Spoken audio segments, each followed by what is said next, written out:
Oh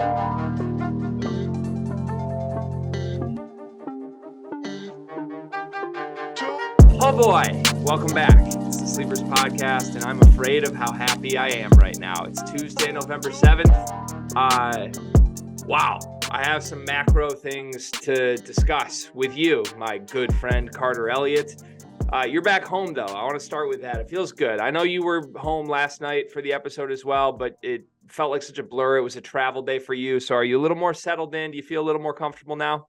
Yeah, I do. It was tough yesterday. I was very tired, I think. And I know this is extremely stupid, but I really got to like the 8:30 tip, and about at 8:15, I had a half calf or like a slightly caffeinated coffee just because like I had to lock in for the game, which also caused me to stay up exactly later. And then, mix that with a couple sad beverages after the game. Just a tough night for your boy in general, but I feel better today, I guess one might say. That's good.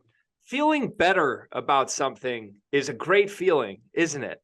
Is that a theme of the episode? One of the best things you could possibly feel, I think, is better about something. Anything out there. You may be listening to this with your own thing you want to feel better about, whether that's the fact that you got laid off last week, or whether that's the fact that you've been rooting for a basketball program that constantly underwhelms, even though it has NBA talent, because they never hold anyone accountable, and you lose a bazillion games a year, and it's just sad.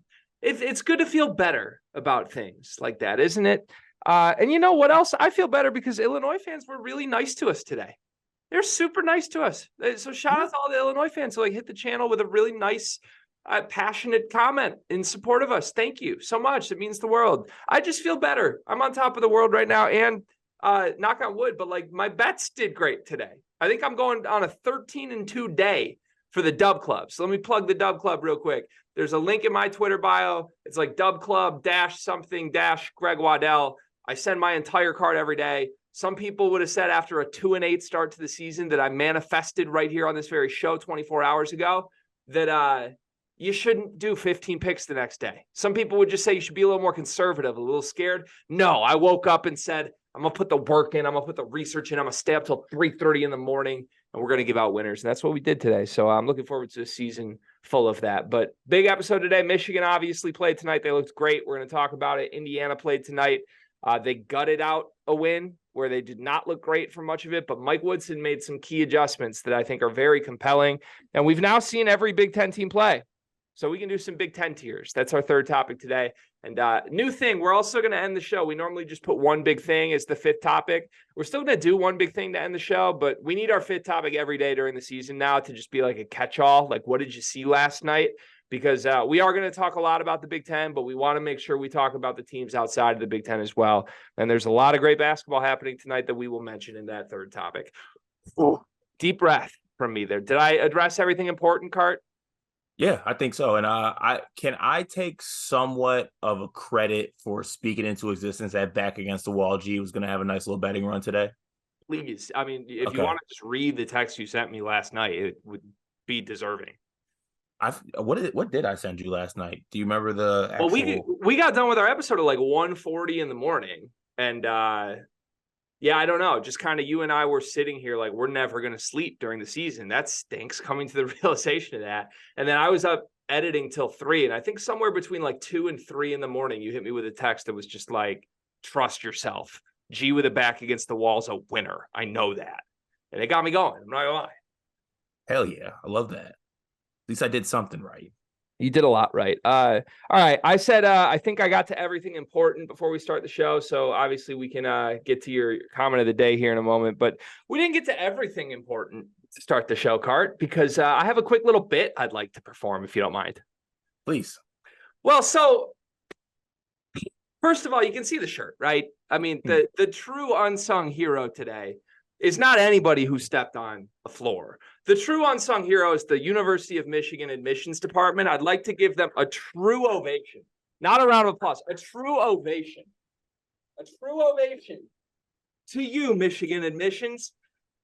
Thank you for doing your job, because there was a real month this summer where I had to talk myself into my only hope for the turnaround of my horrible downtrodden basketball program being the most toxic, hard to root for player in the sport. Well, second most toxic, hard to root for player. But like we were actually doing the Caleb Love thing. We did it. We like actually did that dance the whole summer. And then admissions just said, no, thanks. And you know what we got as a result, Cart? I got a franchise point guard that everyone loves, that's going to have the ball in his hands every possession and is just a wizard. I mean, I'm still working on the comps, but like this kid is Marquise Noel the musical. That's genuinely what I think Doug McDaniel is. He had 22 points, 8 assists. We're going to talk about it in the show. He was 4 for 9 from 3. He did whatever the hell he wanted in this game. I think he might be the best point guard in the country. And I'd like to start the show with a Doug McDaniel, Chug McDaniel. Because if Doug ever gives me 20 and 8 in a game, I will be chugging in appreciation of the legend, the growing legend that is my sophomore franchise point guard who's too small to even go to the NBA, even if he's a first-team All-American this year, Doug McDaniel. I haven't had a seltzer in 11 months. I'm terrified. Chug McDaniel. I'm terrified of you because we're getting best point guard in the country takes flying. I'm happy for you, my brother. This must feel good. Woo! This must feel good. As one of the few Michigan basketball fans, because I don't feel like there's truly a lot of Michigan basketball fans, I'd say you've been through the ringer with these guys and going through a tough year last year. So it probably felt really good after a turmoil summer of just all this stuff going on and your coach having surgery. Like there's a lot of things that happened to y'all, and y'all came out and y'all covered the spread on the first night. It wasn't exactly close. Y'all were fooling. Everyone literally played well on the basketball team. I literally don't think there's one person on Michigan who did not play well. We're going to dive deeper into it, of course, but not really much I can say. It's not really much I can say to let you not be happy. I also won't let you have a beverage alone. So I got an odd side Paloma. Not really sure what it is. Saw Paloma and just kind of got drawn to it. So we're gonna give this a go on this episode. So cheers to Doug McDaniel introducing himself to the world and looking like he's gonna be one of the better point guards in the Big Ten. Thank you. Actually, I brought a second one, so I'll open my second one to celebrate with you. Thank you for drinking that Paloma with me. That just to the eye, I've never had one of those. To the eye, that looks like the Trey Holloman of beverages. So did that go well? Not really. Not the biggest fan, to be honest with you. Not the biggest fan. Okay. Well, yeah, just know that's a thing. 20 and 8 from Doug McDaniel. I want Michigan fans with me on this, by the way. And you don't even have to be a Michigan fan. You can play along at home. Illinois fans, Purdue fans, whoever you are. If your point guard gets 20 and 8, we're doing a Chug McDaniel this season. I can't wait. All right. To the comments. Do you have a YouTube comment of the day? I do. I'm going to stay away from the mean one. I don't know if you saw my Twitter posts, but I did not. No. Yeah. So I was like, I was actually like, damn, like this is, I'm not going to lie to you because this is not a podcast of lies. During that Michigan game, I was like dreading having to record because obviously last night I had to deal with the James Madison loss, which we spoke about. And then I got to come on here. And I'm not saying that I wanted Michigan to lose or anything, but damn, they didn't have to look that damn good. Like I just knew like it was going to be bad vibes for me getting on here. So I was like, let me go see what's going on the YouTube channel. Carter is the worst co-host. He lets Greg say all this bullshit unchecked. It's been one bleeping game. Like, damn, people, what y'all want me to do? Look, I'll step in and defend you straight up. Listen, Cart and I's dynamic is clearly on camera. I think we were playful with each other. Sometimes I can come across as a total asshole. I know that. I do think deep down in my heart of hearts, I'm a decent person. And I think Cart would attest to that. But it's just about me. The point is, the point is a lot of our dynamic is for show when we get harsh to each other. And I give Cart a bunch of credit. We recorded last night. We're going to do every single night. That means we're going to record when our teams look like shit. And Cart had to come, put on, and perform because this is a job. Even though it's not paying us like a job, it's a job. We want this to be our lives. There's nobody who wants that more than Carter and I. And there's nobody who works harder, quite frankly, than Carter does. Like, at least I left the real world to do this. Carter didn't. He's doing both. It's incredible. And it was impressive he was there and even just delivering the way he did with thoughtful analysis, even though he was down. So Dave Gardner, it was me that was on the bullshit. I'm the horrible co-host, not Carter Elliott. Okay, it is what it is. Yeah, no actual comments from me. I'm just gonna put all of them in one kind of whole. I really appreciated all the good vibes, like you mentioned, from Illinois fans, because I think that, obviously somehow lost in translation, it got to a point where like we were just like, or the relationship was just toxic. We don't want it to be that. We're not out here to antagonize fan bases. Like, that's just not how we get down. I know there are some people that do that. Just not really in my interest. I'd rather just talk hoop. So yeah, that felt good to see and good to hear sometimes, because, people say things like, oh, you don't need approval from other people and stuff like that. And yeah, that rings true. But sometimes having a little bit of approval can go a long way. Let's just say that. So I appreciate the good vibes from Illini Nation. And congrats on Terrence Shannon Jr. and Coleman Hawkins. That must be nice. Yeah, I damn near shed a little tear today, if I could say that. Even some of our quote unquote, I don't know what you would call them, the people that haven't liked us, I think, gave us some positivity today. So yeah. Also, really Greg, I don't want to. Sorry to cut you off, and sorry to say cut you off as I cut you off. I do that a lot. But do you have the Auburn and Baylor game on in the background right now? Of course. This is some really good hoop. Yeah. It 100% is. Honestly, okay, we need to start thinking about, like, should we do a live room for some of this and maybe do like half an episode, but add a live element to it? Because I would enjoy it. Jacoby Walter is incredible. Yeah, I mean, insane. Like, really insane. Just a pro right now. He's one of those dudes. Like, step on the court. Shout out to Scott Drew, man. Just he dude does it. Yeah, I don't love everything else around Walter though, and maybe we'll talk about that later in the show. But there's some clunkiness outside of Walter right now. And then while we're still on comments, if you don't mind, before I go to the Discord, can I read a tweet that I just saw? Yeah. And actually, shout out Craig Bowers, because he responded playfully already to this. But Aiden Football on Twitter says, "No offense, Greg, but your analysis after game 1 of this season is honestly insane. Tomorrow, we got to hear about Doug McDaniel being a player of the year candidate after torching a dude that'll be working at Best Buy next year." And then Craig Bauer said, "WTF is wrong with working at Best Buy. All my homies are there." Listen, Aiden, Mr. Football, as I would love to refer to you. I'll just be blunt about it. There's no way around this. You do have to hear me do that. And here's why. I've waited, not a math podcast here, 732-ish days. I've waited 730 days to just have a likable basketball team. That's it. I don't care about anything else. Like, if I'm hyperbolic in talking about players that I love, just because I love them, because they're fun to root for, because they actually like play unselfishly and play for each other and guard. And oh, by the way, Doug is 5'6" and talks shit and hits step back jumpers and has a floater and now a handle and now vision. Like, I'm sorry, you are going to have to hear me gush about that, because I don't think you can tell me if I'm wrong. I don't think I came on here in the last 2 years and talked constantly about how much I loved these unlikable players. I didn't do it. I think I held them accountable, and it sucked every second. So I've been pretty patient, and the early returns on this team they're just likable. And part of that's there's no expectations, but like Olivier Kamwa, that dude's awesome.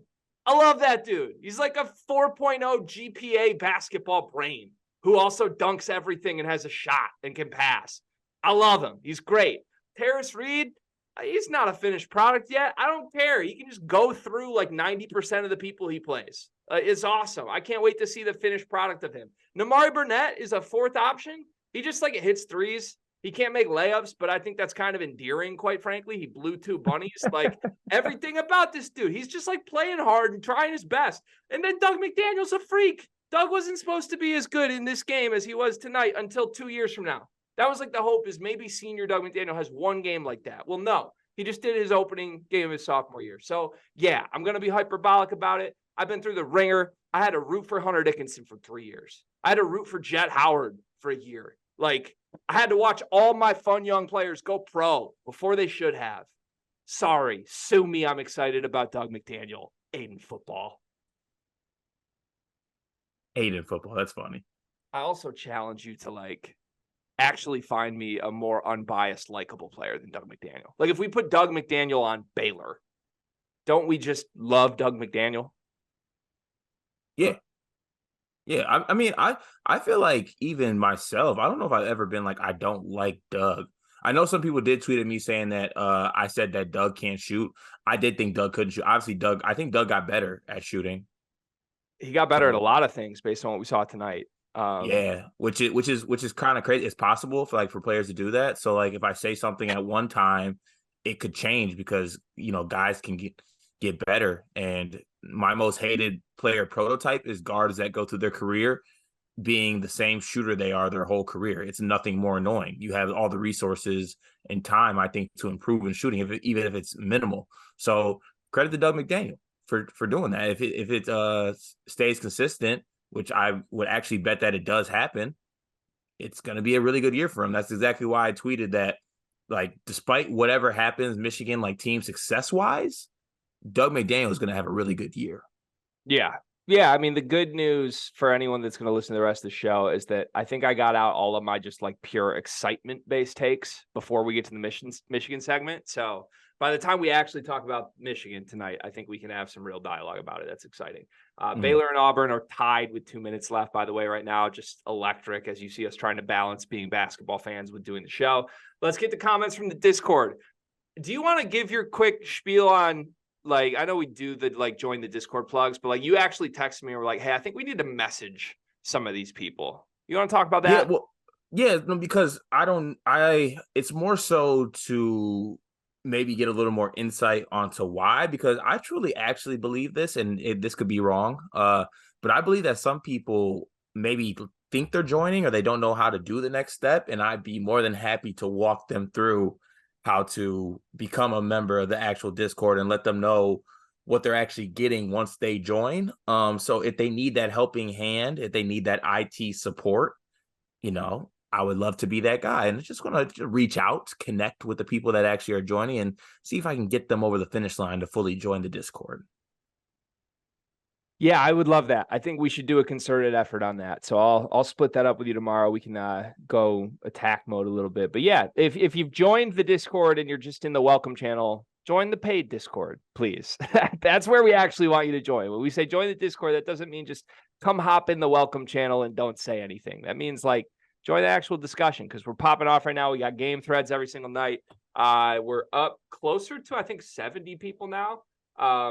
Auburn is like pooping themselves right now. I'm sad. I have Auburn +2. And if I lose this because I jinxed it, I'm going to be so mad at myself.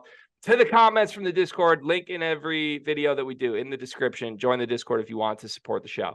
Derek starts us off tonight. He says, shout out Carter Elliott. It's zero fun to do anything after your team loses a game like that. And this is all mid Tyler Kolek's fault.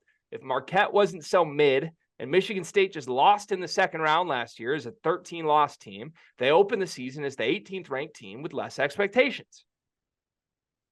Maybe, I don't know. To be honest with you, I truly think that if there's one thing the Associated Press can't avoid, it's players coming back.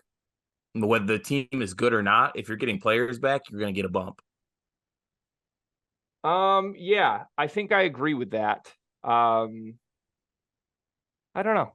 I don't get how polls work. We're not a polls podcast. Travis Nelson says, what level of basketball would you have to go to for Mady Sissoko and Carson Cooper to be the best or a top tier center group in that conference? That's a very fun question. I can't wait for your answer here. I do not think that Mady Sissoko is a Big Ten level center.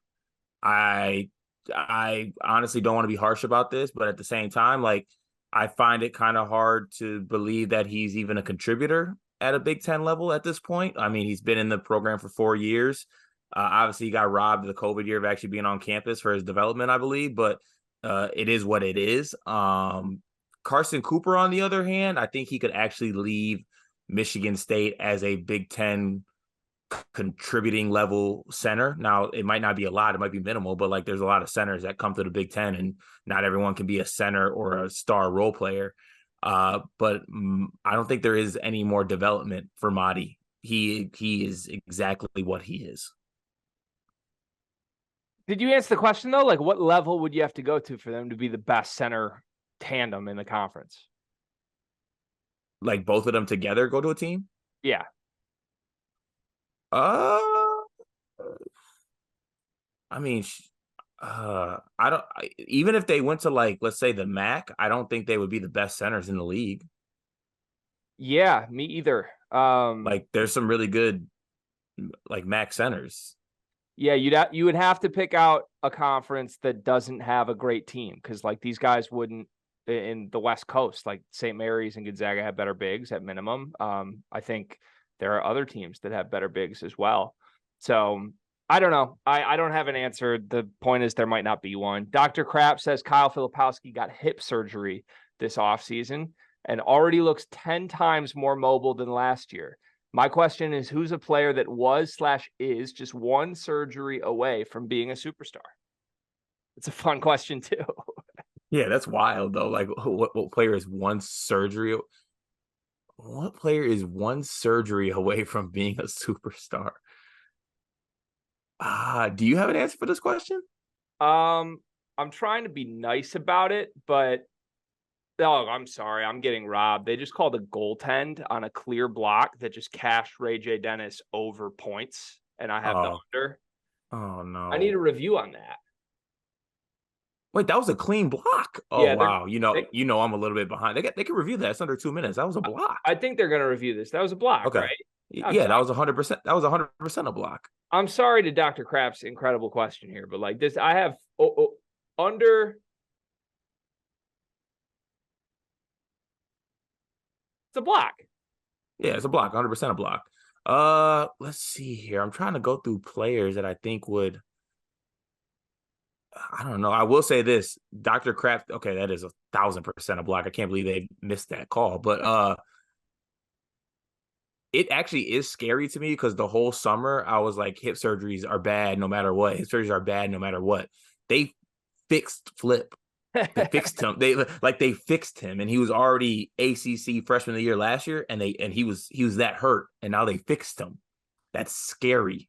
All right, That's really scary. I have two answers, but I think they're both kind of mean, so I don't know if I'm allowed to say them. Am I allowed to say them? How about you say one, and then I'll let you know if you can say the other one. It's so hard for me to pick. I mean, I feel like if AJ Hoggard got a lobotomy.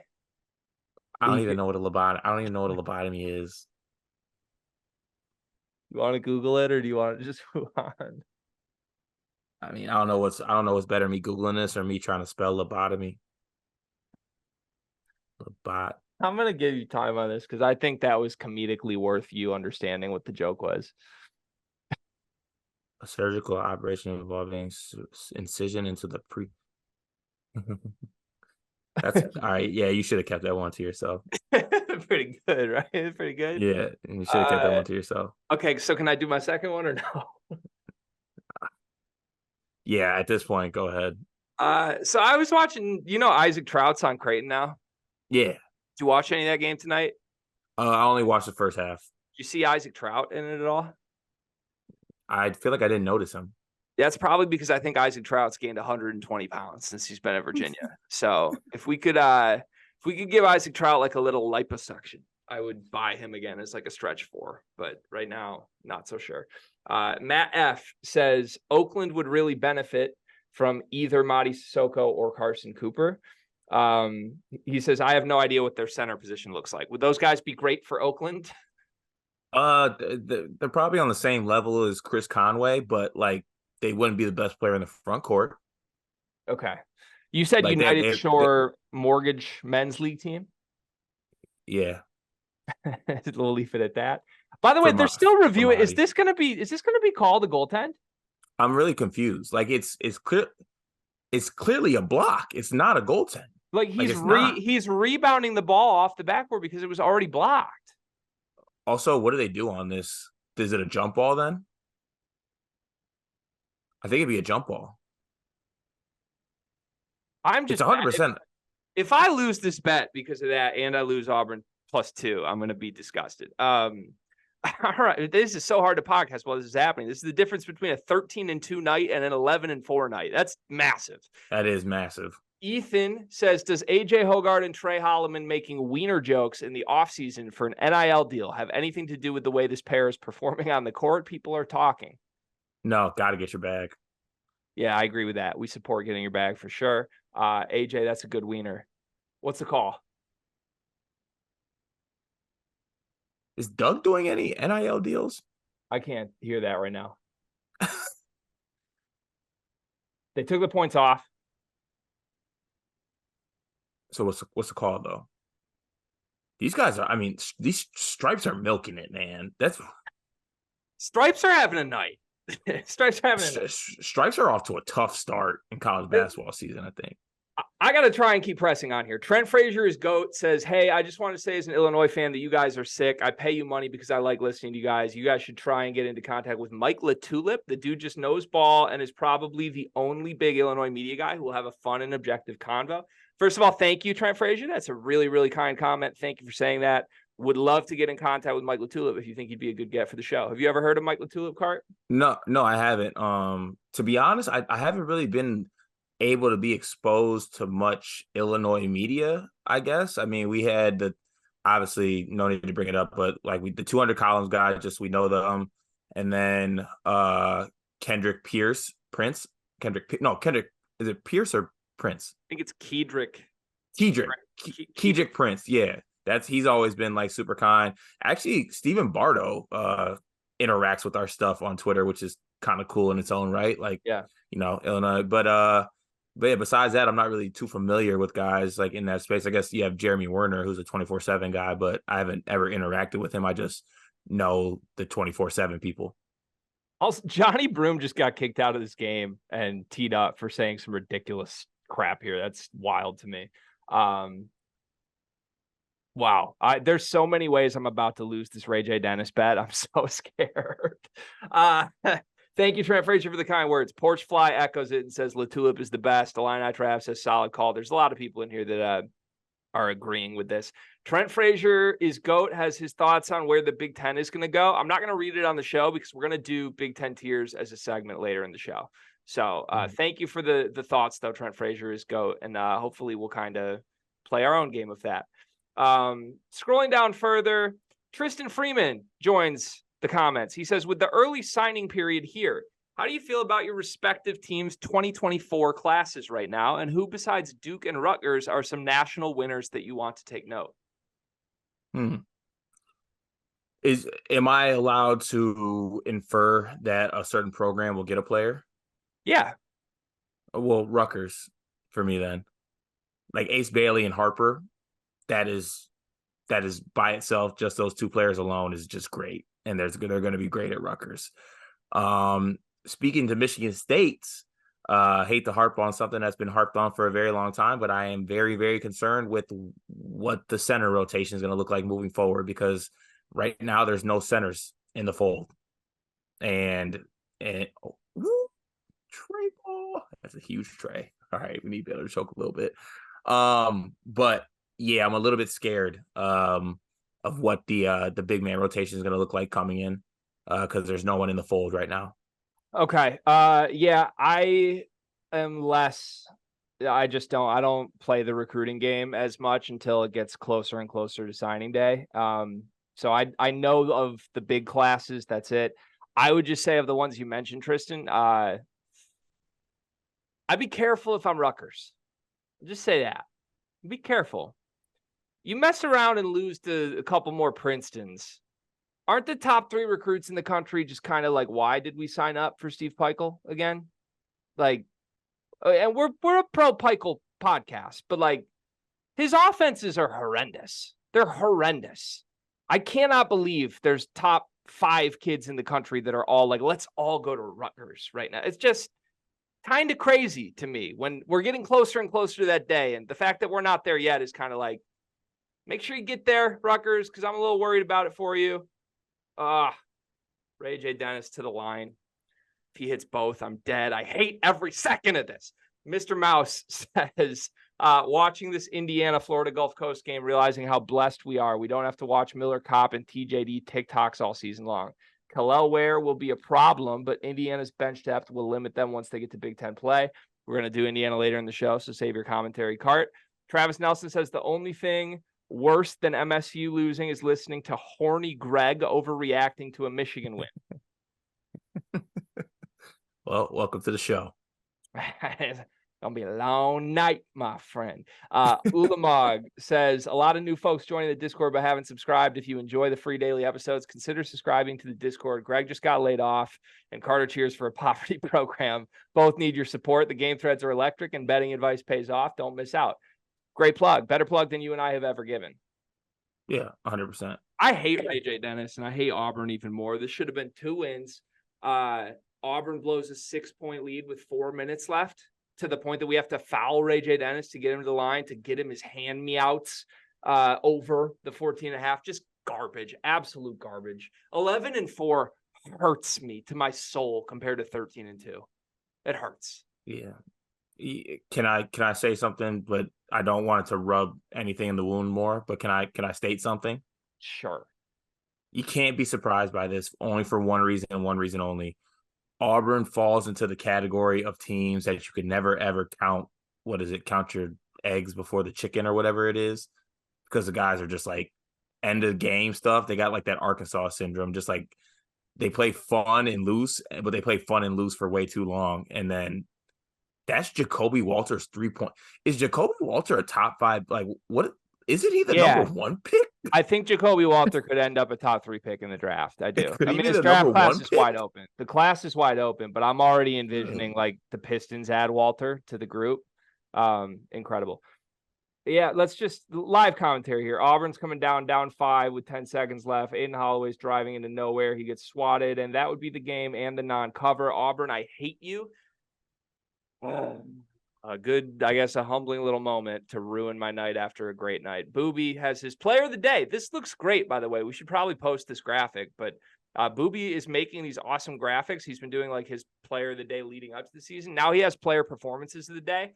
Player of the day, day 1, even though it's day 2, but I love that day 1 is day 2. That's great and on brand for sleepers.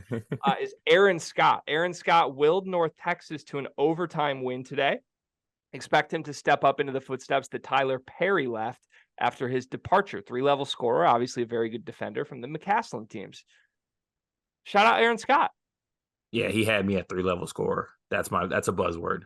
Yeah, we absolutely love that. And then final comment of the day, then we'll get to the topics. Melba says, now that every Big Ten team has played their first game, we need an instant overreaction with new rankings and tiers. Melba, it's coming, my friend. We have that later in the show. And I could not be more excited for that segment. So here we are. All right, to the topics. We're going to start with my team. It's the Michigan Wolverines. I got out a lot of my steam early in the episode, just celebrating, and I chugged a seltzer from my Chug McDaniel. Doug looked great. Olivier Kama looked great. Pretty much everybody looked good, to be honest. This team, in my opinion, was undervalued coming into tonight. It's why it was my lead betting play of the day. If you listen to the daily picks or saw anything I do, I really, really thought there was a lot of value here. It helped that UNC Asheville's everything Drew Pember was in foul trouble in this game, as you were quick to call out on Twitter. But this was a foul fest for both sides. It was one of the uglier refereed games I've ever seen. The Stripes made it all about themselves. It was, quite frankly, not fun to watch, which gives me a lot of hope and spirit to the fact that Michigan somehow scored 99 points in a game that was this choppy. Like, I know people made jokes about they put 115 on Marquette's head. The 3 times they've played games this season, 115 on Marquette, 90-something on Northwood, 99 on UNC Asheville in a choppy ref fest. I think this offense is for real. I think it's a lot of guys doing a lot of things. I think they're playing with pace. The tempo is so much faster than it's been when Juwan Howard has been on the sidelines. So I don't really know what to expect, but I know that one night into this season, Olivier Kama and Doug McDaniel look like superstars. Am I way off on this? Like, are you telling me to just eat my humble pie right now and this game meant nothing? Or do you think this game actually means something that moves the needle? No, it definitely means something. Like I don't think it can completely be thrown away or lost the fact that Doug McDaniel is going to be really, really good. Olivier Nkamhoua looked really good. Namari Burnett looked good. I was actually going through and I got this little system I like to do because I'm a forgetful Freddy at times. So I like to just make notes in my iPhone kind of app section. So I actually did have a couple things that I just wanted to make sure that I for sure touched on. And I usually do it as like a pro cons type thing. There were only, let's see, there were only two cons for me tonight, actually. And one of them wasn't even really a con of the game. I just thought that it's something that I'm going to be on the lookout for moving forward. But Namari Burnett was really good. The shot looks good.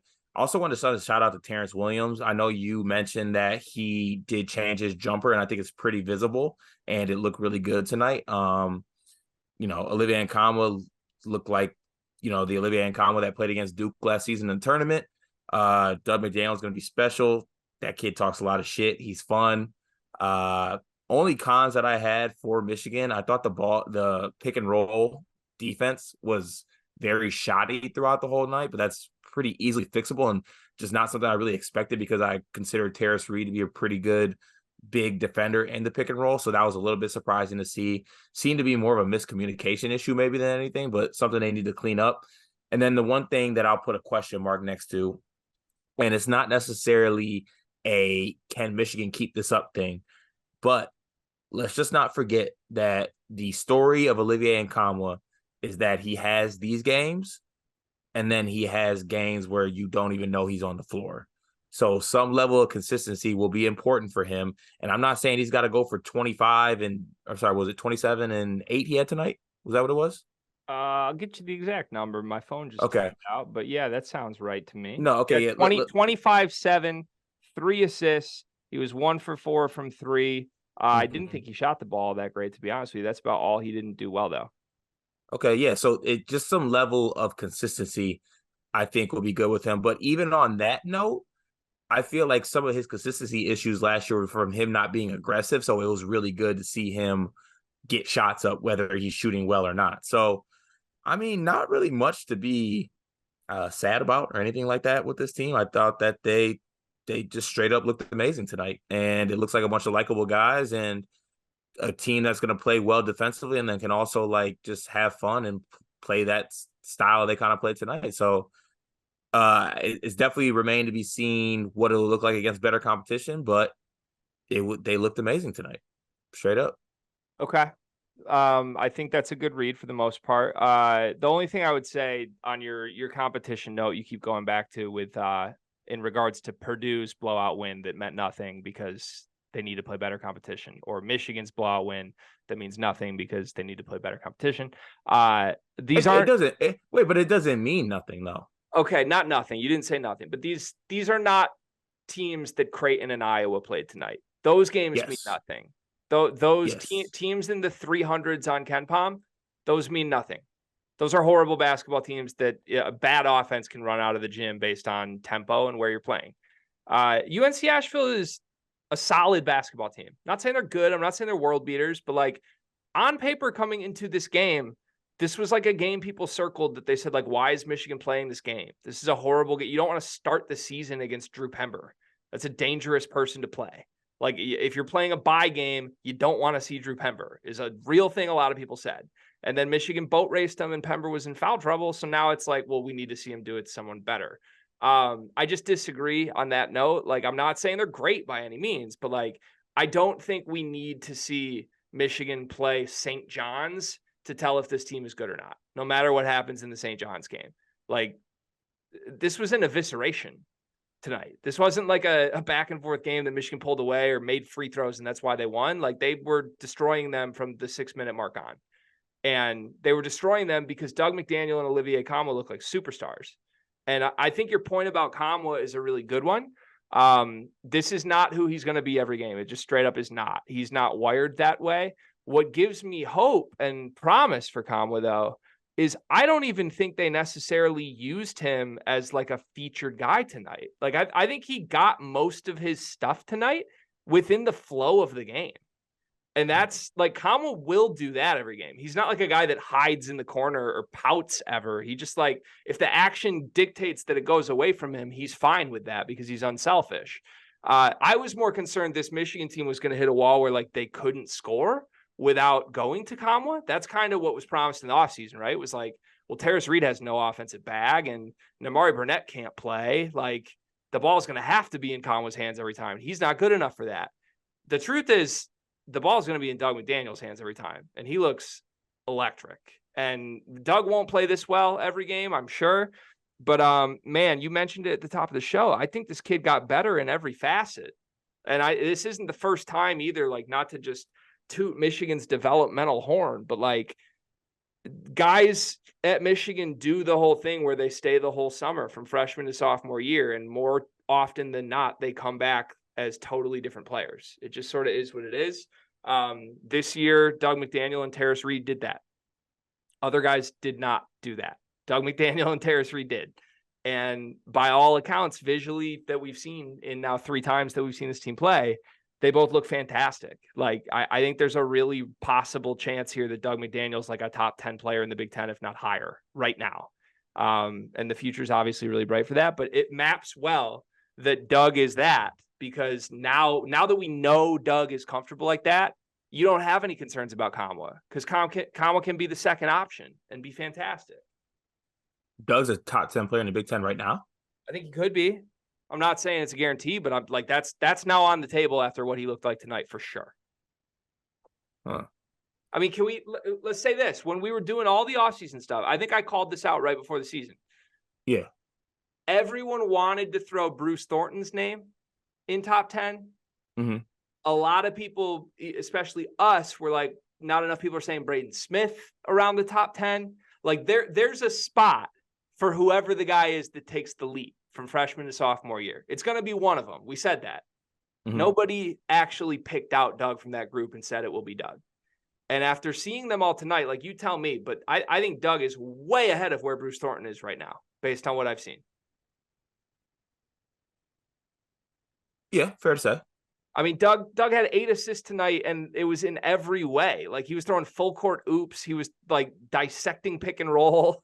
Like, did Bruce Thornton even have an assist in the Ohio State game? Like, no, he didn't. But that's the thing. I think Doug looks like a complete player. Like, Bruce Thornton's just a scorer, and that's fine. He can be a really good one, but, like, good defender, too. Doug looked like an offensive engine tonight. Yeah. I didn't expect that. Yeah.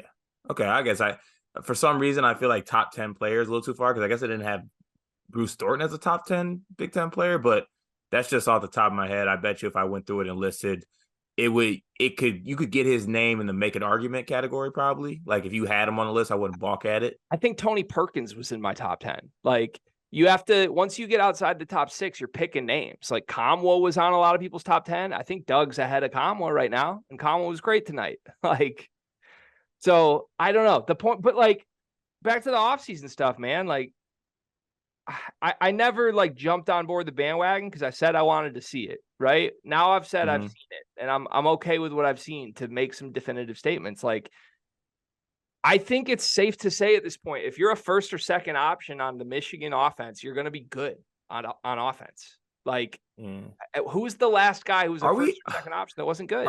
Are we like getting into the danger territory of just like completely going off the rails one game in though? Talk me through what you think with that. Like, I mean, straight up, it's just like I know it's a simple like tactic, but it's one game. Like we can monitor it, like yes, but monitor what though? Because like one game, but.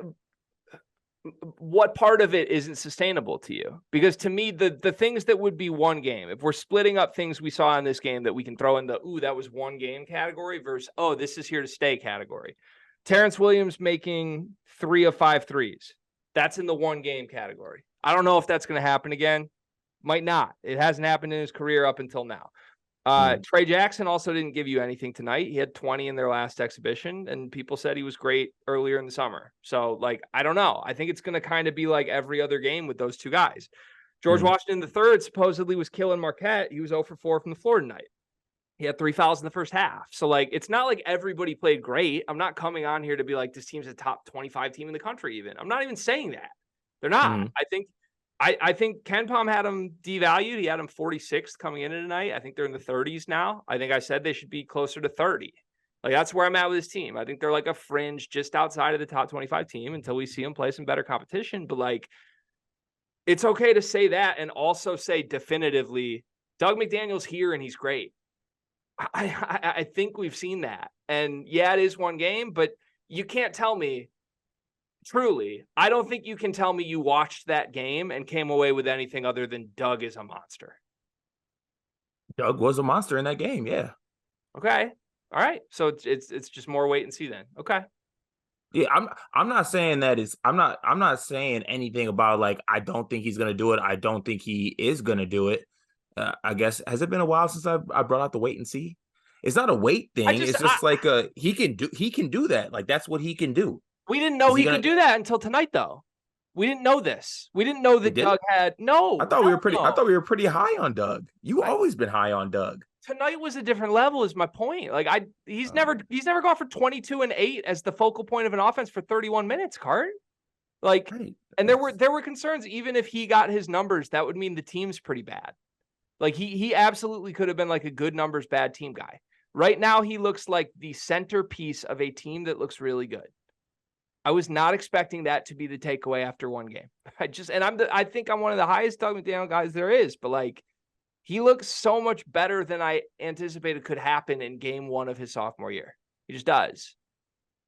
I don't know what to do with that, but I don't think like at the very minimum, it's not fun to say, let's just wait and see. Like, I guess, Greg, let's talk after game 6 to see if we can evaluate this or not. Like, no, we do a daily podcast, so we should probably talk about when guys go for 22 and 8 and look electric. Like, yeah, I get it, but yeah, you're right.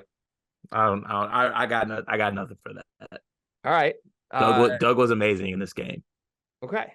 Terrace Reed, I would say was not amazing in this game. He wasn't bad by any means, but had an early foul. Like I think 30 seconds in the game, he picked up a foul. I was waiting for the Terrace Reed foul trouble tweets. He had 9 points. He had 7 rebounds. Some of his points came very late in like garbage time when he was on with the walk-ons. I thought Terrace Reed was going to be the best player on this team coming into this game. I left this thinking at best he's their third, if not fourth player, but that's more about, I think Michigan's top 4 are really good than it is Terrace Reed was like underwhelming. What'd you see from Terrace Reed? You're a big man expert. What'd you see tonight? I was disappointed in Terrace because I think I already mentioned it. Like I consider Terrace to be one of the best defensive big men in the Big Ten. Like I actually think I made the stretch that I would take Terrace over Cliff in settings. I would take Coleman over Cliff. Like I would put him in that group of really good defensive big men in the Big Ten. I thought he was just lacking that tonight. I thought he was foul prone. I thought he wasn't very good in the pick and roll coverage when last year he showed me that he was really good in the pick and roll coverage. So I was disappointed with him. The one positive I will say is that he seemed to have a better feel for passing the ball, actually catching like mid post, or if he caught it on the short roll or just caught it on the pick and roll and like made that one extra pass for a layup or a 3-pointer. I don't necessarily think they all connected or all did what he wanted to do, but him showing the willingness and the ability to do that, I thought was surprising. But overall, I was a little bit disappointed, but that might be more so because I hold Terrace in higher regards. So all in all, like not a terrible, like he still said 9 and 7. Granted, a lot of that came in garbage time, especially on the scoring end, but I just hold him in a higher regard. So I would say that he had a down game, and that was a little bit disappointing. Okay. Yeah, I think that's fine to say. Like, I think this was Terrace Reed's like C game, maybe C- game. Still thought he did assert himself physically at times. He is a very good rebounder. You can tell. Like, I think internally, Michigan's not really going to have issues this year. And that was it was a fair thing to question, at least before they got Conway, right? It was like, well, Hunter Dickinson's out. What is Michigan going to do at center? Not worried about that at all. Even if Terrace Reed's just giving you 9 and 7 a night, like I think you can live with what Terrace Reed brings you right now. One of my takeaways, I want to know what you think here. I don't think anyone on the bench played particularly well. Like I said, like Trey Jackson struggled tonight in ways. George Washington didn't hit a shot. Those are 2 guys they really need to be really good. but I didn't come away from this game feeling like super concerned about Michigan's depth. Am I crazy for that? Because that was my major red flag coming into tonight.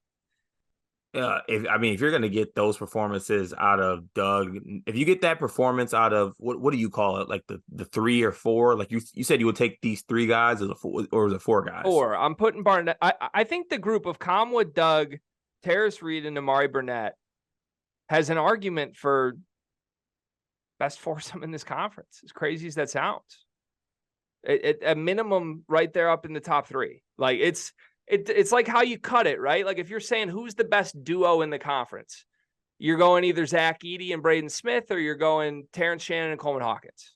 Like if you just cut it at duo, that's who it is. If you extend out to trio, then Michigan State comes in the conversation, right? Because you get to include Jaden Akins in that, and he's really good. If you extend it out to 4, I like Namari Burnett as 4 over who Purdue has at 4, or even who's Michigan State's 4th right now? Malik Hall? Colin Carr.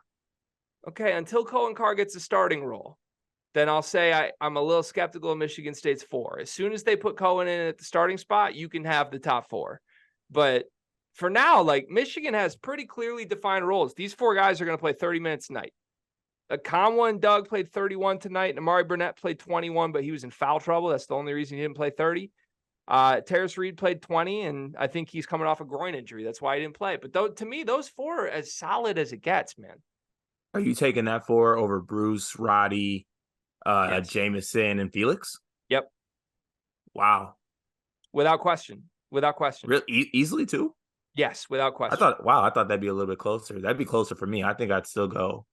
No, I think the argument would be that Ohio State could win the 3rd and the 4th spot. But I think based on what we saw tonight, I have Doug and Comwell way ahead of Bruce and Battle. I really do. I mean, it's real tough to make an argument against that after tonight, to be honest with you. I'm not in the best spot. I really ain't got much to make an argument against it after tonight. And that is what it is. But yeah, Will Cheddar sighting real quick while we're finishing bench. I've made a lot of Cheddar is a flop and annoying as hell. So I agree with that. But I mean, he finished with 8 points. He hit 2 of 2 threes tonight. He played 21 minutes. Like he had an assist, he had a steal. Like we're going here. Oh, we're going here. No, just hear me out. I'm just saying this. When I'm talking about the depth was kind of a pleasant surprise for me. That's because I never thought they would get a redeemable minute out of Will Cheddar in his career. Tonight they got 21 real minutes out of Will Cheddar tonight. Yeah, that's something, right? Like, it's something. I think the what I know I kind of got long-winded in that point with and got a little off topic with comparing it to other things we were talking about. But the main point that I want to take from that is that if you get that type of performance from them 4, I don't really know if the depth or anything else really matters. Like I think anything above that from any of those guys, even in the smallest, most minimal capacity, as long as they're not doing something that hurts you, like you'll be all right. Like you'll be fine if that 4 are playing at the level they played. I think that's a great point. And I think you summarized it better than I could with what I was trying to say that I learned tonight. I think I'm still scared about Michigan's bench. I don't like the players necessarily. I don't think they're very good, but I'm less concerned about Michigan's depth because tonight we learned that Michigan's starters are for real and can play most of the minutes. Like we came into tonight being like, there is a chance that Doug McDaniel can't play 35 minutes tonight. We came into tonight being like, there's a chance Namari Burnett can only play 20 minutes and he's not good. Like, to me, we left this thinking we got 30 to 35 minutes a game, guys. And Michigan's never been afraid to play guys 32 minutes. Part of that's been because their benches haven't been very good. Hopefully that changes a little bit. But I think as far as quality of who's going to be playing these minutes, man, you need so much less from your bench than I thought they did tonight. And Trey will be able to play. George Washington will be able to play, even if he's not making shots. Like I feel so much better about this Michigan team, dude. I really do. I know we're going to do Big Ten tiers later, but I just think that whole gross middle of the pack in the Big Ten, there's a lot of teams that I wish Michigan could play right now because I have not been impressed with many of them the way I've been impressed with Michigan. Yeah. Is it too early to take a mini victory lap as sleepers? You were the loudest person this offseason on Michigan being underrated. You really were, more so than I was. Yeah. So I'll take that. That feels good. It's a win for you. It is. Final thing for me, and this is more a warning to you as a friend than anything. As soon as we wrap recording this tonight, after just enough people have fallen asleep so I don't get hate from you about this, I'm going to tweet 4 pictures with no commentary at all. It's just going to be 4 pictures. The first picture is going to be a picture of Phil Martelli circa 2003. The second picture is going to be a picture of Jameer Nelson in 2003. The third picture is going to be Phil Martelli tonight. The fourth picture is going to be Doug McDaniel tonight.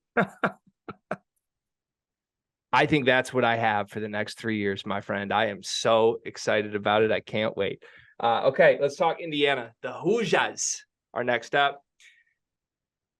Gross? Ew.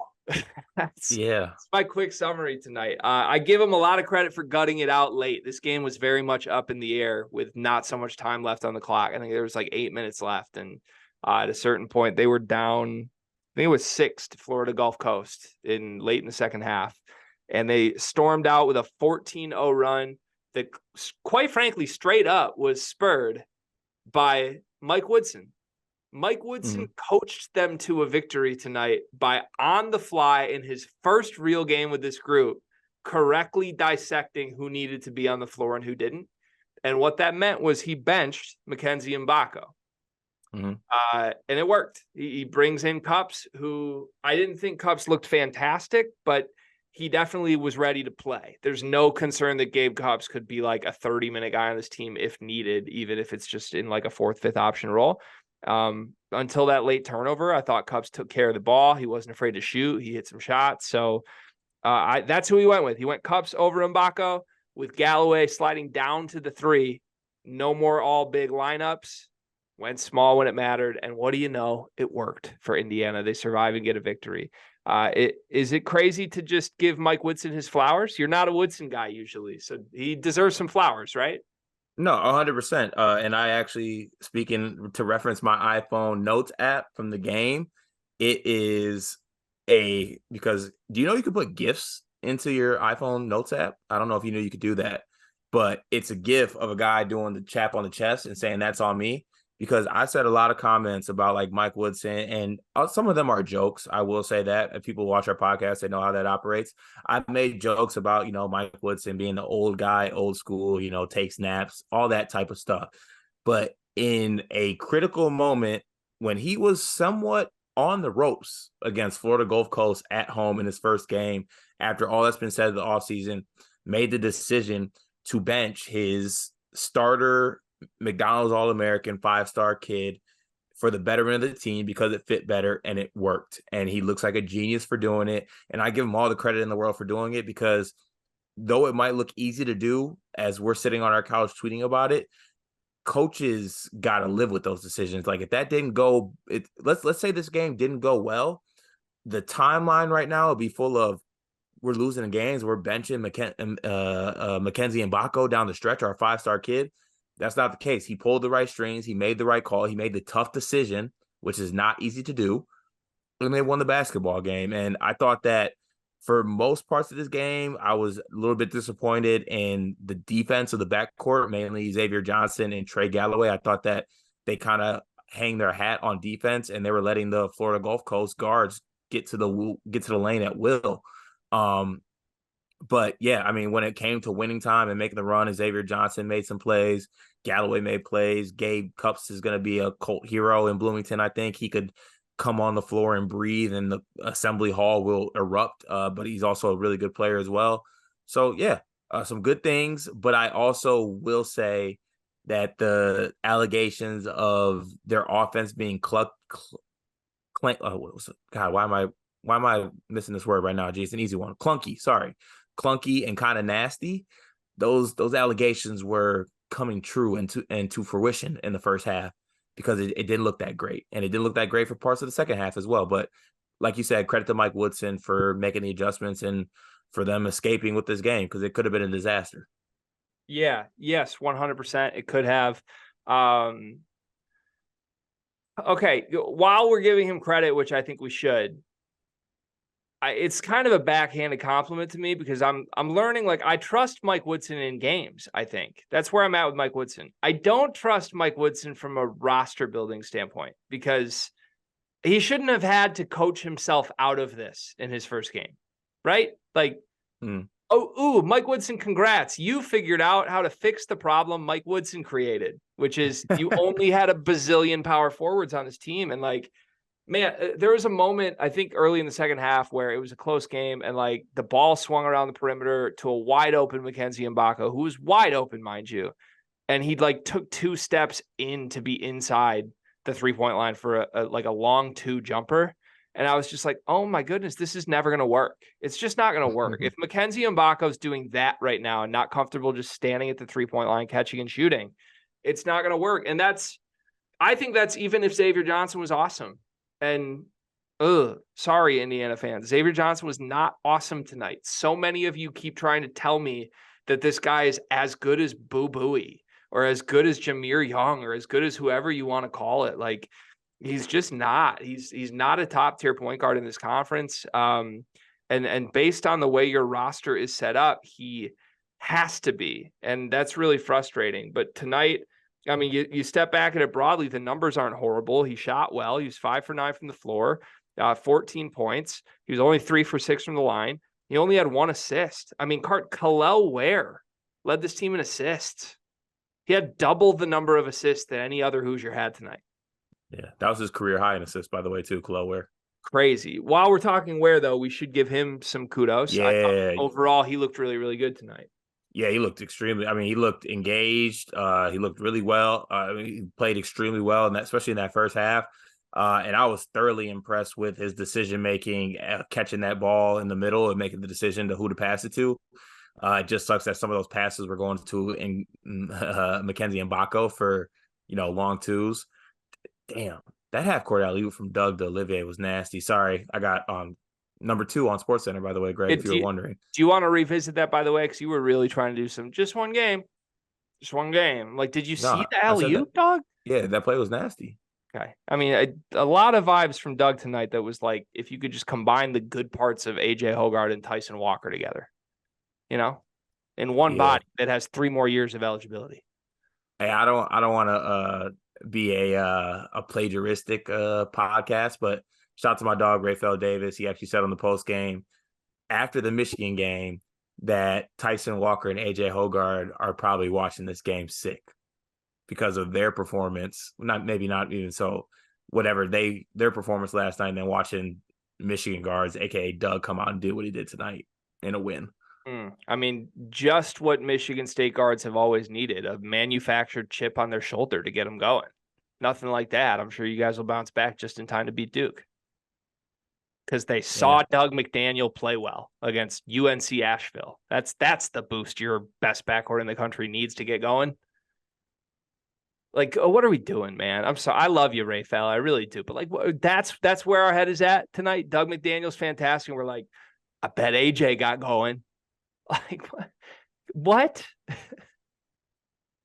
Hey, wasn't me. Who needs to get going for Xavier Johnson to get going? Does he need to go watch Braden Smith highlights or something? Like, I don't know. Maybe look at Boo Buie. Okay. I don't know. Yeah, I thought Ware was awesome. We did a lot of like, who's the best big in the offseason, like Renault, Ware, Mbako. I think it's pretty clear at this point, like, Ware's the best one, right? Yeah. Mm-hmm. And I don't think that's a night 1 overreaction. I think that's just like, no, Ware's the pro here? Like, Renault's a 4-year college big. Mbako. I have no idea what's going to happen to Mbako, quite frankly. I don't know how you play. I'm a little fearful of that. How do you play Mbako next to those 2 other bigs? I don't think you can. Yeah, you know where I might have to make an early overseason reaction. You know how I said like Renault and how I like, and granted, I thought Renault looked good tonight. He wasn't put in the best positions defensively when he had to play the 3 basically and chase around shooters. A lot of miscommunications on defense. But like, if I'm an Indiana fan, I'm wondering what this team would look like, and put whoever you want at the 3 would actually put a 3 out there. But like, what does this team look like if it's Mbako and Ware are the front court? Isn't that like a really good front court? I don't know. I think Maybe on paper, like it is. I need to see more M'Bako, I think. I Yeah, love the idea of M'Bako, but I I don't think M'Bako did anything well tonight. yeah. Well, the thing is, I don't think Mbako is going to be. This goes back to the whole thing we were saying during the summer. And Mackenzie Mbako is not going to be put in a position to succeed because you're playing him at the three. Yeah. Yeah, I don't Like know. it's He's this kind of a and tweener though, dude. Like he looked smaller than I thought out there. Like he looked like he's been trying to prepare to be a three or be a guard. And mm, I don't know. I feel like he's a tweener that like isn't a shooter fully yet, but is kind of a shooter. And I don't know, just all around uncomfortable. You looking back at your Trey Holloman beer right now? I can't put into words, and I want everyone to grasp this how bad this is. I just want to make sure no one ever buys this. Okay. All right. Great. Potential sponsor that we cross off. Is Indiana going to be fine? That's the last question I have for you. They host Army this weekend. Then they play Wright State at home. Then all of a sudden things get interesting because they play UConn. The next month they're playing Auburn. They're playing Michigan and Maryland. They're playing Kansas, all in a 4-game stretch. Shit could get real quick for the Hoosiers. Do you think that they're going to be fine and this was just like a feel it out game? Or do you think this is my red flag coming true that this team's just not good? No, they were lucky to escape in this game. And also, we'd be remiss if we didn't mention the fact that Florida Gulf Coast was missing their leading scorer, Isaiah Thompson, 16 points a game. And like this was still a dogfight to the very end for this Indiana team. And even like even at the end of the game, they found themselves up 10 points. And then Malik Renault throws the ball inbounds to the other team. They shoot a 3 and then they get a steal right after that. Why is Malik Renault even taking the ball out for your team? Like, it's just, no, it's Indiana fans should have a deep sigh of relief for escaping this game with a win, but they should be deeply concerned on the outlook of this team if this is what it is. And to overreact, this might be what this Indiana team is, by the way. There's a chance this is what it is. Yes. It's also a chance it's not, but there's a chance that this is. I'll say this, as I think I'm the loudest vocal critic of Indiana all offseason. At least I didn't hear anybody louder vocal than me on it. Like, I've been pretty upfront. I think this team's just bad. They're not going to make a tournament. I will say this. I think the fact that they came together and found the small ball lineup this quickly bodes really well that Woodson could coach them out of this. Because in my mental scenario where this team is actually really bad, I thought they wouldn't figure that out until like mid-January at earliest. So if they didn't, I'll say it straight up. I don't think if they put Cups in for M'Bako in this game, I think they just lose the game. I think they lose the game. I think they probably lose it by 10 to 12 points with the way that game was going. And instead, Woodson pulled the right cards. That's credit to him. Like, give him credit, man. He coached them to a victory tonight, and it worked. He might have to keep doing that, and it might make M'Bako unhappy. Back to our whole, is the guy happy? Is he unhappy thing? But it's not going to be easy. It's going to be a very hard job for Woodson to do. But I feel more confident after tonight that Woodson will actually be able to coach them there to a place that I didn't think they could get than I did before the season started. Yeah, I'd say that too. And also, if kel'el Ware is going to do this, they're going to give themselves a chance to win on a nightly basis. So I think a lot of our second thoughts about them was that kel'el Ware is only good against folding chairs. He's not just good against folding chairs, good against real players. That's massive for them. 100%. And I mean, it mattered to me just minutes wise. We've been doing this dance with other teams in the Big Ten. We always say we think it's really important to keep the guys that could be problematic locker room guys happy. kel'el Ware's never going to be unhappy playing 36 minutes. No matter what happens to this team, if kel'el Ware is that important to the team that he's playing 36 minutes, you're not going to have a disaster locker room. At least you shouldn't, as long as Mackenzie M'Bako uses DoorDash. Then I think you're going to be fine. I feel like I had one more Indiana thing, but I'm forgetting it right now. So I guess we can just move on. You want to go to our Big Ten tiers? Yeah. Before we get to that, do you have any idea what Jacoby Walter's wingspan is? If you're going to tell me it's 7'4", I'm going to be terrified. It might be. I'm sorry. I'm just looking at this dude right now. There's a very real chance that he can scratch his kneecaps without any type of bending. Let me look for wingspan here. I'm not finding a wingspan. Okay, it's fine. We can move on. Also, Jacoby's a fire name. I love Jacoby Walter. Yeah, okay, you're all in on this. I think we usually fall for a Baylor guy early in the season. I'm glad it's Jacoby Walter. Also, shout out to my Sleepers Fantasy Basketball League team. You know who has Jacoby Walter? Do you actually? You know who got him in the 11th round of that draft? You. Me. How are you doing in fantasy, by the way? Have you checked the score? Cooking Michael Lofton. Nice. I'm up 9-1 with one tie in categories right now. Nice. Last time I checked, I think I was down 9-2. That's tough. Things are good over here. Okay, to our tiers. We've now seen every single Big Ten team play. You could definitely move some things around based on what we've seen. We did a lot of tier talk this offseason, as did a lot of people. The last person that was doing it was Boilers in the Stands, Craig Bowers. And I think it was the day of the first game. He kind of had his final tiers. I was urging him to move Michigan up because he had him in tier 4. And I was like, they're at least tier 3, maybe closer to tier 2. Well, let's just do the tiers thing again. So we'll go through every single team. We'll lump them in individual tiers, you and I both, and then we'll see where we land. Just to set the table for this cart, I figure I should probably just read the standings real quick, the records, right? Yeah, let me just read the records real quick. So Illinois is at the top, 1-0. Indiana's 1-0. Iowa's 1-0. Maryland's 1-0. Michigan's 1-0. Minnesota's 1-0. Nebraska's 1-0. Northwestern's 1-0. Ohio State's 1-0. Penn State's 1-0. Purdue's 1-0. And then Wisconsin's 1-0. And then coming in at 13th would be Rutgers, 0-1. And then tied for 13th is the number, is it 8 team in the country? No, number 4 team in the country. Excuse me. Sorry. Michigan State. So 9 spots lower in the Big Ten standings after one game. I'm sorry. Even I can't take myself seriously when I'm doing that. I was so goddamn mad that I asked. I'm sorry. I have no one to blame but myself. You don't say sorry. I have literally no one to blame but myself. You left the door open for that, but I don't feel good about that right there. That was wrong. How do you want to do this? Do you want me to tier this up? Do you want to do it collaboratively, or do you want to go first? What do you want to do? I'd like to collab. I think we can come to an agreement. Okay. Then if we're collabing, we have to come to an agreement on the one crucial, critical thing that I will fight to the death. Purdue is alone at the top. Yes. Okay. Yeah. So tier 1, Purdue. Yes. Now let's go to tier 2. Who do you have tier 2? Tier 2. No order on this either. Tier 2, I would have Illinois.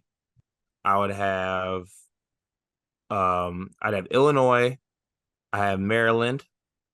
I have Ohio State.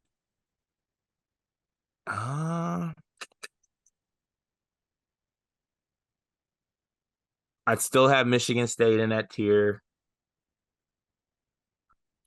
And then I think I'd cut it off there. Okay, can I do my collaborative pushback and twist on this with you? Is it putting Michigan in this tier? No, I'm not fighting for Michigan yet. I'm gonna fight that we should cut 2 of the teams you just mentioned. I think that tier 2 should be teams that have really high upside as high as second in this conference, but have a floor that's also pretty high. So going through the ones you just mentioned, and you can even consider Michigan, we'll get to them soon. I think that Maryland has a lower floor. I think Ohio State definitely has a lower floor than Illinois and Michigan State do. Even if I want to get my jokes off, Michigan State's going to be all right. They got too much talent to not. They're going to put Cohen Carr in the lineup soon. They'll be fine. Those guards won't play that bad. And Illinois, no matter what happens, they have Terrence Shannon. Terrence Shannon. Okay. Two things. I like that thought process as far as the low floor, and I will agree with you on that. So in this one, we'd have Illinois, Michigan State. Maryland can still be in there, right? Yes. I want to drop Maryland. Really? I want to drop Maryland until we see more. I don't think they have the floor as high as Illinois and Michigan State do. Okay. All right. Do you want to cut this tier right here? Can I talk about just quickly why I want to drop Maryland? Because I was loud that I thought Maryland was the third best team on paper coming into this season. Now I would say Illinois has jumped them. Kaiser played 15 minutes tonight. They won by 15 points. He was in foul trouble, so that's part of it. But like Kaiser coming off the bench playing 15 minutes is not mapping with part of why I thought Maryland could be really good. Foul trouble though, like you said. Deshaun Harris-Smith was good. He was okay. He was okay. Okay, I was 4 for 5, like 12 points. 4 for 6, 0 for 3 from 3, 12 points, 2 assists.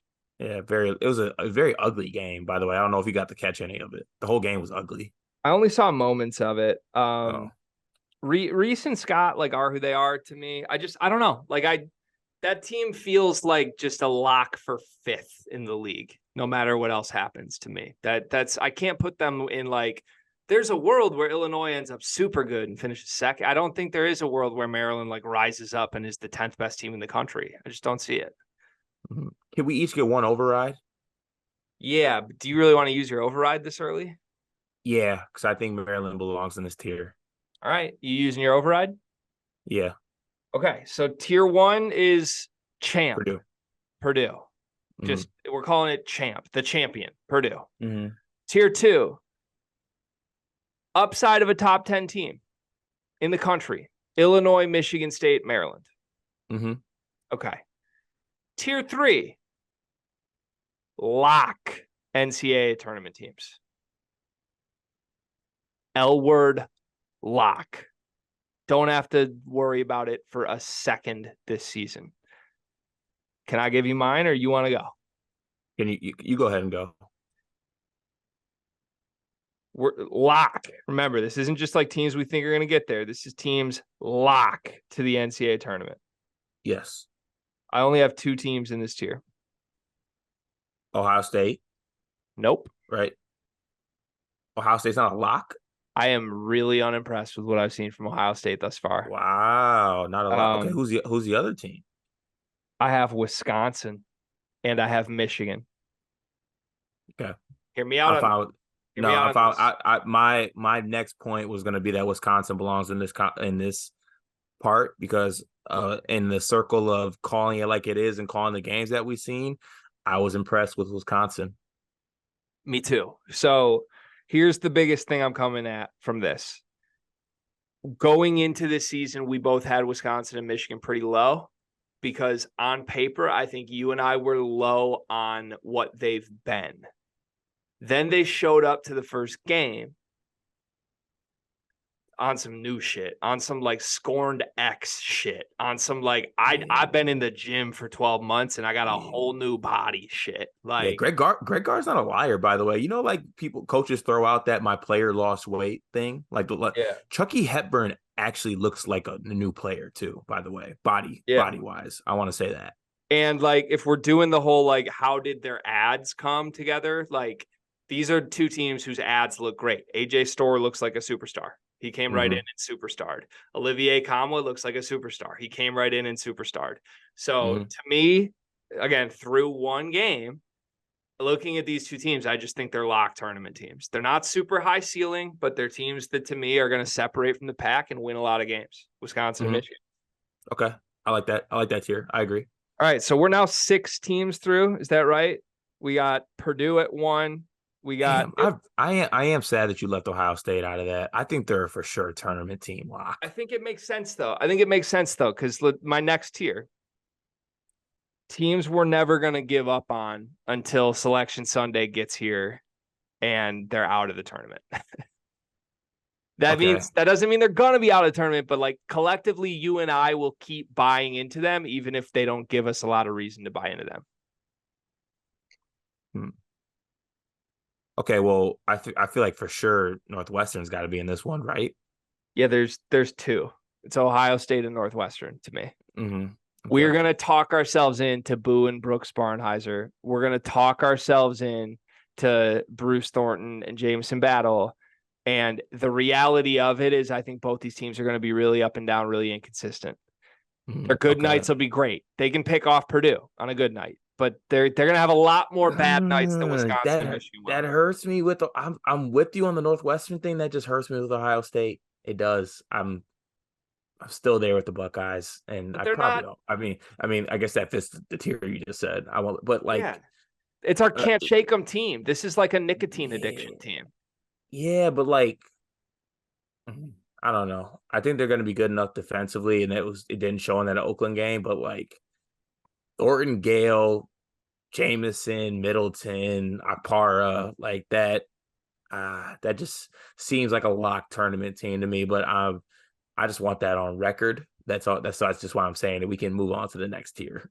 Ohio State started Evan Mahaffey, who finished the game with 0 points and 4 fouls. They let a player on Oakland named Jack Golke shoot 18 threes in this game. No, They beat Oakland by 6 points, Carter. Yep, that was disappointing. We can't look at this team right now and actually say we're confident in them. We just can't. We got to see it. We got to My see it. Buckeyes, man. But that's why they're in the nicotine category, 7 and 8 with Northwestern, because you can't shake Ohio State and I can't shake Boo Booey, even though all signs point to both of these teams being pretty bad right now. It is what it is. All right, fine. Damn Okay. it. Next tier, there's going to be more teams than just like 2 teams in this one. Next tier is teams that I'm pretty sure aren't going to be that good. Could be, like, we're not writing them off, but teams that I'm pretty sure aren't going to be that good. I actually have 4 teams that I would throw in this category. That are pretty sure not going to be good. I'm pretty sure they're not going to be that good, but like there is like a 10% world where we're just wrong still, and by next week we're like, oh, we were wrong. This team is good. So this is Iowa, Indiana, right? Iowa and Indiana, yep. Okay. Does Nebraska make it into this tier? Nebraska does make it into this tier. They earned their way up to this tier, while some other teams earned their way down to this tier. Shout out to Guy, or actually, if guys listen to this, Guy definitely have to make us a graphic for this. I feel like this would be great to post. Yeah. And you have 2 more in here. One more. Iowa, Indiana, Nebraska. So far, there's one more team left in the. We're pretty sure they're not that good tier, but they could be good. Penn State, Rutgers. Rutgers. I feel bad even putting Rutgers in this one. They disappointed me. Yeah, I'm pretty sure they're not good. Yeah, I think we're giving them the benefit of the doubt. They might not be. They might have to be in the not good category. And I love my Rutgers, and you know how I feel about them. But damn, that first game was disappointing. Derek Simpson breakouts on hold. Yeah. 1 for 5 from the floor in this game in 18 minutes. 3 assists, 3 turnovers. He was bad. Gavin Griffiths played like he looks. I mean, yeah. It's tough showing for the Scarlet Knights for sure. But okay, and then last tier, I'm guessing are just teams. I'm rooting for Gavin Griffiths, man. I really am. I promise. But he just has such a hilarious headshot. He's the Wilhelm Breedenbach of the conference right now. You're not supposed to be like a good player on a good team and be the goggles guy. You're just not. Speaking of that, how is your vision doing? Better, a lot better. Yeah. Okay. Like, better. If you keep on this path, you might be Gavin Griffiths next time you're at Bronson. That's scary.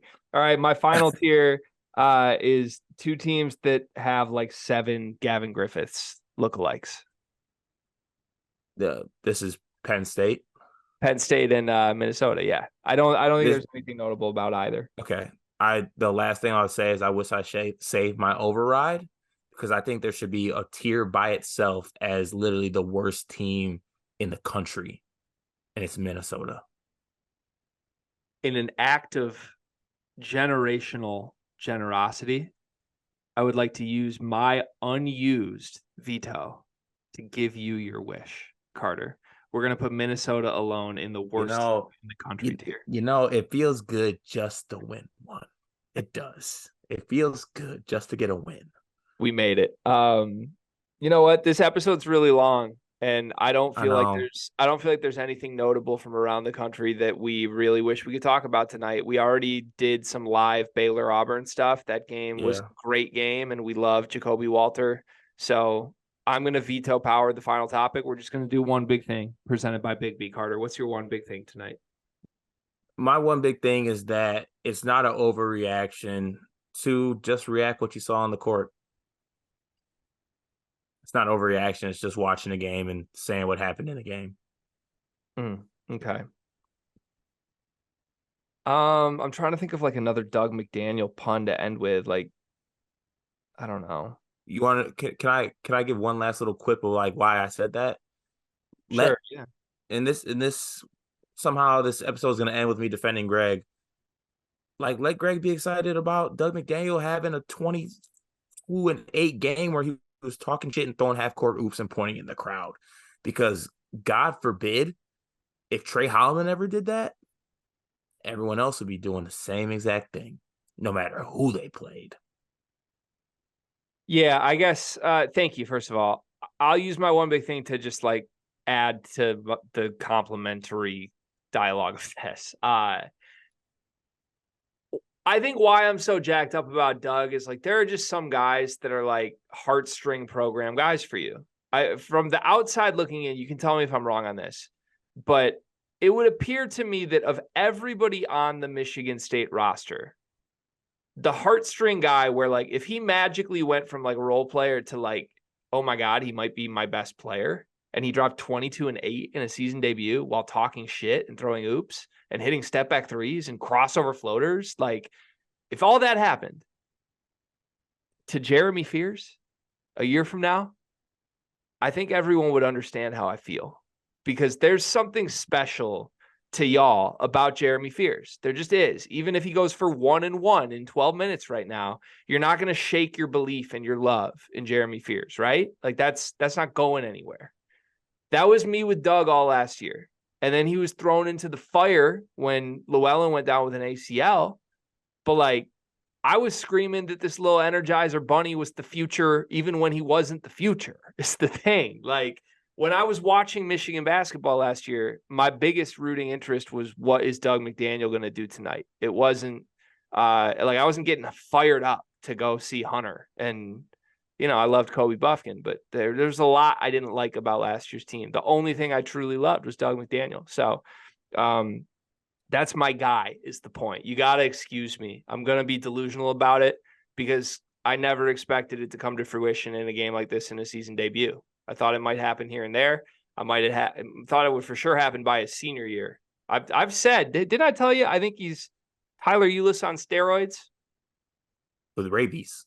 That's what I saw tonight, Carter. I feel like I saw the fully realized vision of when I've been saying that in West Lafayette 9 months ago. I saw that tonight. And the prospect that I have that for 3 more seasons is terrifying me. Yeah. I'll leave you with this, Gregory. I think all college basketball fans, it would be fun to see a player like Doug McDaniel in the NCAA tournament. Because I think he'd revel in that moment. Like, he's the type of player that would revel in that. And then the last 2 things I want to end with. Quick game. It's not even really a game. It's just me asking you a question. You taking a guess. I'll tell you if you're right or wrong. Last night in Michigan State's game, this lineup, AJ, Tyson, Jaden, Carr, and Carson Cooper played how many offensive possessions together? AJ, Tyson, Jaden, Carr, Cooper. Probably 0. Only 4 possessions. Wow. A lineup of AJ, Tyson, Jeremy Fears, Carr, and Booker. How many possessions did they play offensively in the game? Can I get that lineup again? What was that? Hogard, Walker, Fears, Carr, Booker.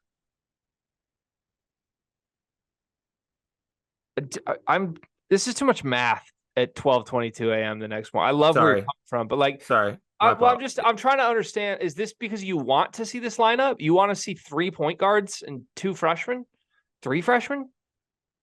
I was in my deep analytical plus minus bag, these were one of the few lineups that were plus in this game. Okay. And they were also one of the fewest like actual offensive possessions. Like that lineup I just told you only played 3 possessions together. They were +3 when they were on the court. The lineup before that was +7, and they only played 4 offensive possessions together. Got it. That's it. Great episode. I'm sorry that went long. I know we talk a lot, but there was a lot to talk about. I feel like it was still a good conversation. We covered a lot of things. Congrats to Gregory. His team is 1-0. My team isn't. I can't relate. I won't relate this season because my team will never be 1-0.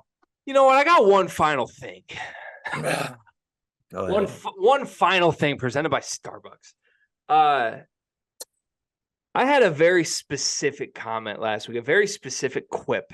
And I would urge all Michigan State fans to turn off the program right now because I love a lot of you. I love a lot of our Michigan State fan listeners. In fact, I believe there's a show the Field of 68's doing this year, Cart. Have you heard of it? Okay, I get it. Not you. I need you back here. Come back to the show. Oh, my fault. What's up? Isn't there some show Field of 68's doing? Like a Michigan State related podcast? I don't know. I don't remember. If anybody's heard of it, let me know. But the point is, I had a very specific quip last week that I saw. There were multiple people who were like, "Can we hone in on this? Greg's wrong. He said something crazy here." Do you remember what the crazy thing was that I said that was Michigan and Michigan State head-to-head relevant last week? I don't think I remember. No. Refresh my memory. I said that if Michigan State's crunch time lineup is truly supposed to be the 5 vets, Hogard, Walker, Akins, Hall, Sissoko, if that's the plan for Tom Izzo to close games and those are his guys, I said, I'm infinitely less afraid of y'all because that team is a team that splits with Michigan. I got a lot of shit for that. And I would like to triple, quadruple down on the fact that I was so correct in saying that. Your entire season hinges on the new guys being good and making an impact. If y'all pull up to the doubleheader, I don't know when the games are, if it's one in East Lansing and one in Ann Arbor, take it to your grave. These two teams are splitting. If that's your best 5, and Michigan's best 5 is what we saw tonight, 1-1, chalk it up to next year. And I'm not saying that's a win. I'm not hanging a banner for that. I'm telling y'all I was correct in assessing that fact. Can't say I disagree. Thank you, Carter. I'll be back tomorrow on a much more toned down, calm version of the Sleepers podcast. Thanks, everybody, for listening. Thank you seriously to everybody for the kind words in the last 24 hours. We greatly appreciate it. Click subscribe on the channel, join the Discord, pay for the Discord, and join my Dub Club, link in my Twitter bio. 11-4 tonight. Actually, Card, I tallied the numbers while we were doing this. Can I read you the numbers? Please do. We won 11.72 units tonight in the Discord with my 15 plays.